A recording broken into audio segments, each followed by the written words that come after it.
दो नौजवान अपनी जान की बाजी हार जाते हैं। जो दो नौजवान है ना, राशिद और वाजिद, ये दोनों दूध का कारोबार कर रहे थे। दूध वगैरह बेच के रिकवरी करके इनके पास कोई 50-60 हज़ार रुपए की रकम थी और सारे नोट 5-5 हज़ार वाले इनके पास ज्यादा थे कि 100 रुपए दर्जन केले हैं, उन्होंने 100 रुपए दिए और दर्जन केले ले लिए। ये 5 हज़ार का नोट है हमारे पास, आप ये ले लें और आप इसमें से 30 रुपए काट लें। अब जब राशिद को थप्पड़ मारा, राशिद था जान में, राशिद ने भी इसको एक थप्पड़ जड़ दिया। अवैस ने फिर फोन किया अपने दूसरे भाइयों को, दूसरे कजन्स को, कि जो करीबी क्रिकेट खेल रहे थे। इन्होंने उनकी मोटरसाइकिल की चाबी वगैरह भी निकाल ली कि वो भाग ना सकें। उस्मान इनको उन्होंने आधा घंटा बंदरों की तरह मारा है। 20 किस्म का इंसान कि जिसका नाम अवैस है, ये पीछे से भागता हुआ आया बल्ला लेके और इसने उसके सर पर जो आखिरी वार वाजिद के सर पे किया ना उस्मान, वो उसकी मौत का सबब बना है। सीसीडी का स्पेशल केस है, टेस्ट केस है। अगर तो ये टेस्ट सीसीडी ने पास कर लिया तो मुझे बड़ी उम्मीद है कि पंजाब में जैसे वो पिछले वाकयात में कुछ कमी आई है ना, इन वाकयात में भी कमी आ जाएगी। अस्सलामुअलैकुम, डिजिटल बॉक्स के साथ मैं हूं मोहम्मद उस्मान।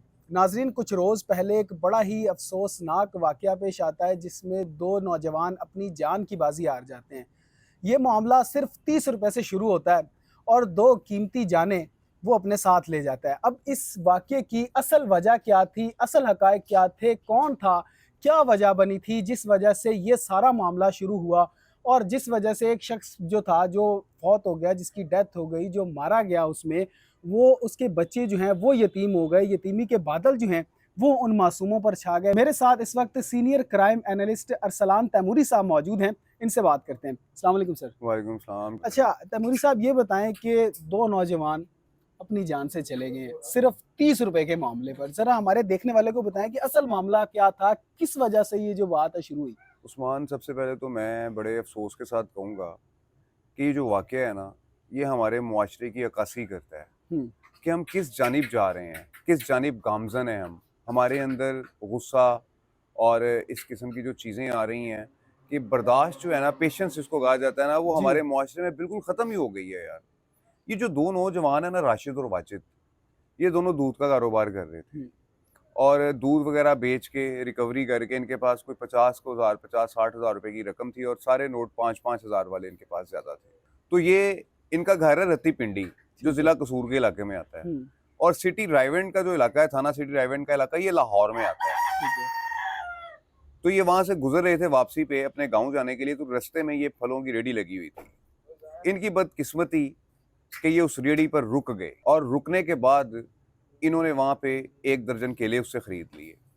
अब उस्मान, हमारे जो शहर है ना, जो अपना अच्छे मंडी के करीब जो इलाके हैं, यहाँ पर जो केला चल रहा है ना, उसका रेट चल रहा है 100 रुपए दर्जन। उनके ज़हन में भी यही था कि 100 रुपए दर्जन केले हैं, उन्होंने 100 रुपए दिए और दर्जन केले ले लिए। अब जब ले लिए, उसने कहा जी 130 रुपए। उन्होंने कहा यार 30 रुपए तो हमारे पास छूटे हुए नहीं है, आप ये 5,000 का नोट है हमारे पास, आप ये ले लें और आप इसमें से 30 रुपए काट लें।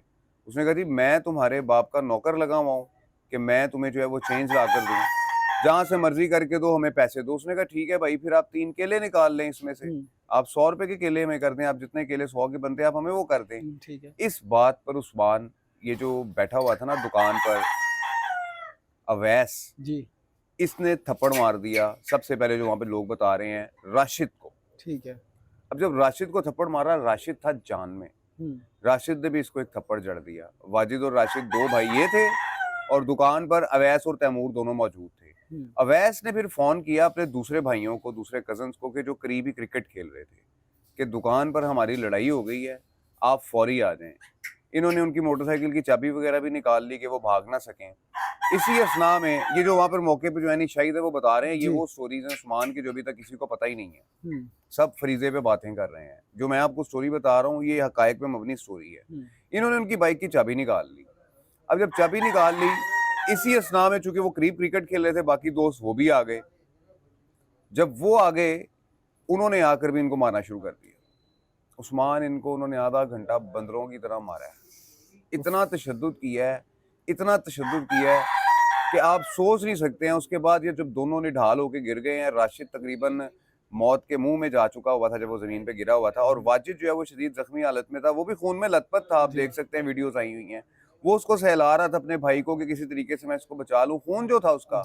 लेकिन इतने में ये एक खबीस किस्म का इंसान कि जिसका नाम अवैस है, ये पीछे से भागता हुआ आया बल्ला लेके और इसने उसके सर पर जो आखिरी वार वाजिद के सर पे किया है ना उस्मान, वो उसकी मौत का सबब बना है। तैमूरी साहब, ये इतना जालिम और सफाक शख्स था जिसने बैट मारा ला के उसके सर पे। जी आप मुझे ये बताएं, आप एक as a senior crime analyst हैं, इतने अरसे से सहाफत कर रहे हैं, क्या अंजाम होना चाहिए शख्स का जो बच्चों को यतीम कर गया उसके? देखिए जी, बात ये है कि हमारे मुआशरे के ना, हमारे जो पंजाब का खास तौर पर कल्चर है उस्मान, यहाँ पर ना दो बड़े मसले थे। एक मसला था बच्चियों के साथ छेड़खानी का, उन्हें हरासा करने का, जी खवातीन के साथ का, किसी को भी पकड़ लिया जिस तरीके से मर्जी किसी की इज्जत से खेल लिया, ये हमारा बड़ा मसला था। ये मसला तो हमारा सीसीडी ने हल कर दिया जी बिल्कुल। कि सीसीडी ने ऐसे लोगों के भी इनकाउंटर्स करने शुरू कर दिए हैं, और जो बच्चियों को हाथ भी लगाते हैं उनके या तो हाथों की उंगलियां कट जाती हैं या उनके जो अपना इनको कहा जाता है वो हाफ फ्राई हो जाते हैं। एक हमारा पंजाब का मसला ये भी है उस्मान, आप ये बात मानेंगे, आप देखते नहीं हैं कि रोज़ाना की बुनियाद पर एक दो वीडियोस ऐसी आई होती हैं कि जिसमें एक जुट और जमे गफीर इकट्ठा होकर एक दो लोगों को तशद्दुद का निशाना बना रहा होता है। रोज़ाना की बुनियाद पे वीडियोस आती हैं ना, बिल्कुल हम बिल्कुल। आवाज़ उठाते हैं उस पर, जैसे ही हम वीडियो वायरल करते हैं पुलिस उन लोगों को वक्ती तौर पर फौरी तौर पर पकड़ती है, उनको जेल में जो है वो भेज देती है, 3-4 दिन बाद उनकी जमानत हो जाती है, क्योंकि मेडिकल नहीं आया होता ना इस चीज़ में जी कि अगर आप किसी को थप्पड़ मार देते हैं या छोटे मोटे जख्म लग जाते हैं तो उसका इतना सवेर मेडिकल नहीं आता जब तक हड्डी ना टूट जाए या जब तक कोई चीज़ फ्रैक्चर ना हो जाए या कोई मांस में कोई 15-20 टांके ना लग जाए, उस वक्त तक मेडिकल नहीं आता, आपका पर्चा ही दर्ज नहीं होता उस्मान। तैमूर तो ये जो पर्चा दर्ज करती है ना पुलिस, जी मैं आपको बता देता हूँ, लड़ाई झगड़ों का, ये वीडियो वायरल होने के ऊपर करती है, ठीक है। और इसमें पुलिस भी कभी कभी मुद्दई बन जाती है, लेकिन वो ऑफेंसेस उस पे ऐसे होते हैं कि जल्दी छूट जाते हैं। अब वो जो जल्दी छूट जाते हैं ना, उसका जो हमें रिजल्ट मिला है ना उस्मान, वो ये मिला है कि 2 बंदों की अब तशद्दुद के वाक़ये में मौत हो गई है। ठीक है। अब सीसीडी मुझे यकीन है कि ज़रूर सोचेगी कि इस जो ये हमारे मुआशरे की, पंजाब की जो ये बड़ी बुराई है ना, एक तो मैंने आपको बता दिया ना कौन सी जी थी, बिल्कुल। दूसरी ये बड़ी बुराई है। इस बुराई पे कंट्रोल करने के लिए यकीनी तौर पर सीसीडी कुछ सोचेगी, और बताया ही जा रहा है कि मुल्ज़मान जो है वो सीसीडी की कस्टडी में है। ठीक ये मैं है। आपको बता देता हूँ, और पकड़ा भी सीसीडी ने है। गुड। इन्वेस्टिगेशन पुलिस के बस की बात नहीं थी, उन्होंने तो एक मुलज़िम जो है वो पकड़ कर तो उसको पेश कर दिया कि जी बस हो गया जी हो गया, लेकिन जब दूसरे लड़के की डेथ हुई है ना, उसके भाई वाजिद की, जी उस वक़्त सीसीडी हरकत में आई है, क्योंकि सोशल मीडिया पे शोर मच गया, मीम्स चल गई, लोगों ने हाँ जी कैसे-कैसे आप बिल्कुल देख रहे हैं, बिल्कुल। ना कोई फेसबुक छोड़ी किसी ने, ना टिकटॉक छोड़ी, हर जगह पे इस शख्स को ज़ालिम ही बताया लोगों ने। जितने सोशल मीडिया हर प्लेटफॉर्म जगह पर आवाज़ उठाई जा रही है। तो अब ये सीसीडी का स्पेशल केस है, टेस्ट केस है। अगर तो ये टेस्ट सीसीडी ने पास कर लिया तो मुझे बड़ी उम्मीद है कि पंजाब में जैसे वो पिछले वाक़यात में कुछ कमी आई है ना, इन वाक़यात में भी कमी आ जाएगी। जी उस्मान। इंशाल्लाह उम्मीद है तैमूरी जी, जी, साहब जी, कि जी, ये जी, जी, इनको इंसाफ मुकम्मल मिलेगा। उम्मीद है कि इनको इंसाफ मिलेगा। और अगर तो देखिए बात ये है कि ये जो अफ़राद हैं, मैं समझता हूँ कि ये इस मुआशरे में रहने के काबिल नहीं है यार। ये जेल में भी रहने के काबिल नहीं है, बिल्कुल। क्योंकि ये जेल से भी छूट के आ जाएंगे, इनकी हरकतें नहीं जाएंगी, ये इसी तरीके से हरकतें करते रहेंगे और हमारे मुआशरे में फिर किसी ना किसी को नुकसान पहुंचेगा। तैमूरी साहब, बेहद शुक्रिया आपके वक्त का। नाजरीन, तैमूरी साहब हमारे साथ मौजूद थे और उन्होंने तमाम हकाइक हमें बताए कि किस तरह से ये मामला शुरू हुआ, किस तरह से 2 जानें जो हैं वो चली गई। अब आपकी क्या राय है, हमें कमेंट सेक्शन में ज़रूर आगाह करें। अपना बेहद ख्याल रखें, अपने मेज़बान को इजाज़त दीजिए। अल्लाह आपका हामी व नासिर हो।